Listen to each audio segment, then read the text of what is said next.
बचपन से जब से होश संभाला उनके माध्यम से इस संसद की कार्य प्रणाली को समझा, इस संसद की कार्य शैली को समझा और जब पहली बार इस लोकसभा में आया तो उन्हीं का ही हाथ पकड़कर आया। 75 सालों का इतिहास रहा है।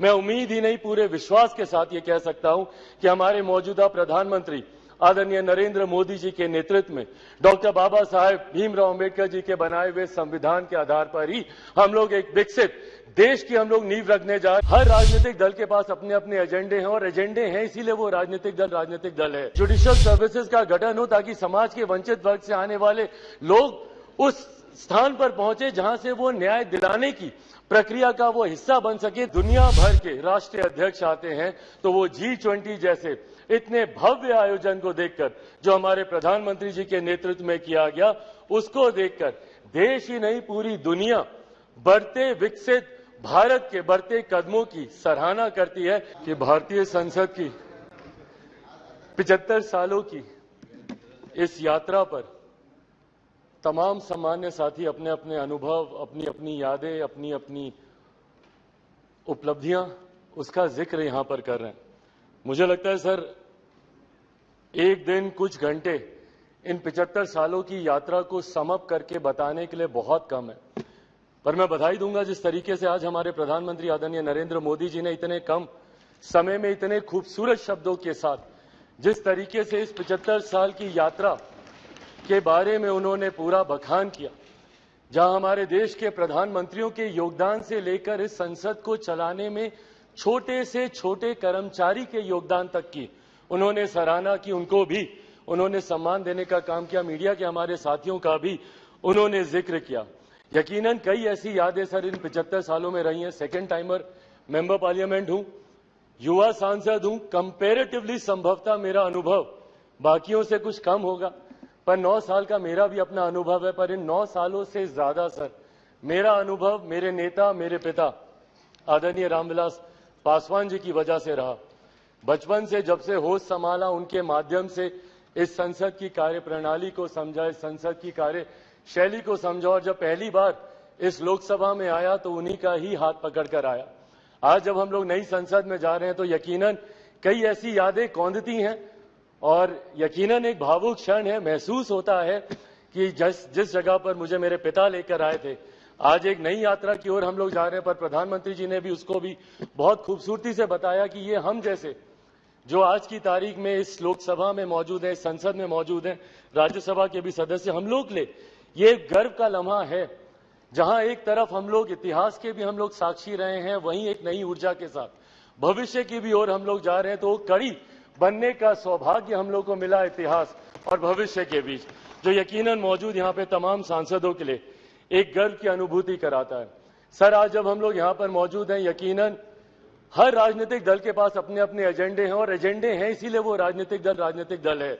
हर किसी ने अपनी अपनी बातों को रखा कि इस विशेष सत्र में ये चर्चा होनी चाहिए, वो चर्चा होनी चाहिए, ये मुद्दे आने चाहिए। यकीनन सर, मेरी भी पार्टी है, हम भी चाहते हैं कि कई विषय हैं जिसपे चर्चा होनी चाहिए। मैं युवा हूं, हमेशा इस बार का मैं पक्षधर रहा हूं कि भारत में एक युवा कमीशन का गठन होना चाहिए, एक नेशनल युवा कमीशन, एक राष्ट्रीय युवा आयोग का गठन किया जाना चाहिए, जहां पे युवा अपनी तमाम समस्याओं के साथ जाएं और अपना समाधान लेकर आए। भारत एक युवा देश है, अलग अलग आयोग यहां पर बने हैं, महिला आयोग है, बाल आयोग है, अल्पसंख्यक आयोग है। ऐसे में देश में एक युवा आयोग के गठन का ये समय है, ये होना चाहिए। साथ ही में हम लोग चाहते हैं sir, women reservation bill pay भी चर्चा हो रही थी, वो भी हम लोग चाहते हैं कि विमेन रिजर्वेशन बिल जल्द से जल्द आए। आज इतनी भारी संख्या में महिला सांसद जो यहाँ पे मौजूद हैं अपने सामर्थ्य पर जीत कर आई हैं, ऐसे में इनको किसी के सहारे की जरूरत नहीं है। बट विमेन रिजर्वेशन बिल आने से जरूर और बल मिलेगा और ताकत मिलेगी, उसका भी हम लोग समर्थन करते हैं। और साथ ही में लंबे समय से हम लोग की मांग रही है एक इंडियन जुडिशियल सर्विसेज को लेकर।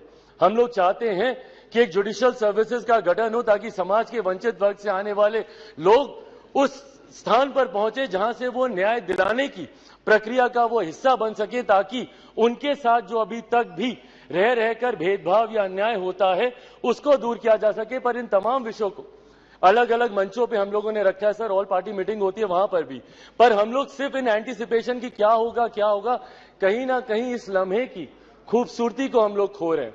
आज मैं बस यही आग्रह करूंगा कि कौन सा बिल आ रहा है नहीं आ रहा है, पर ये जो विशेष सत्र बुलाया गया है ये इतिहास और भविष्य को जोड़ने वाली कड़ी को लेकर बुलाया गया है। हम लोग का ध्यान यकीनन केंद्रित उस तरफ भी होना चाहिए ताकि इस लम्हे की खूबसूरती को हम ना भूल जाएं। पूरा देश नजर लगाए इस पर, देख रहा है कि कैसे हम लोग यहां से दूसरी नई संसद में हम लोग जा रहे हैं। देश ही नहीं पूरी दुनिया देख रही है।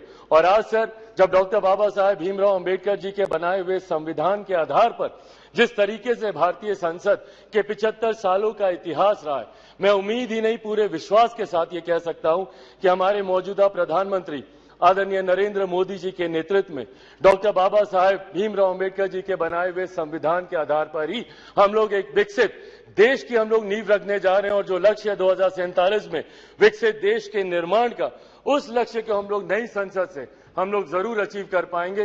अंत में अपनी बातों को समाप्त करूं सर, मैं जरूर अपने क्षेत्रवासियों का धन्यवाद करूंगा। और मुझे लगता है हम सब यहां पर हैं भारत की जनता की वजह से, अपने अपने क्षेत्रवासियों की वजह से। मैं जमुई से आता हूं सर, मैं जमुई वासियों का धन्यवाद करूंगा। मेरे नेता, मेरे पिता अगर आज जीवित होते और यहां पर होते तो जरूर वो भी अपनी कर्मभूमि हाजीपुर का जिक्र करते।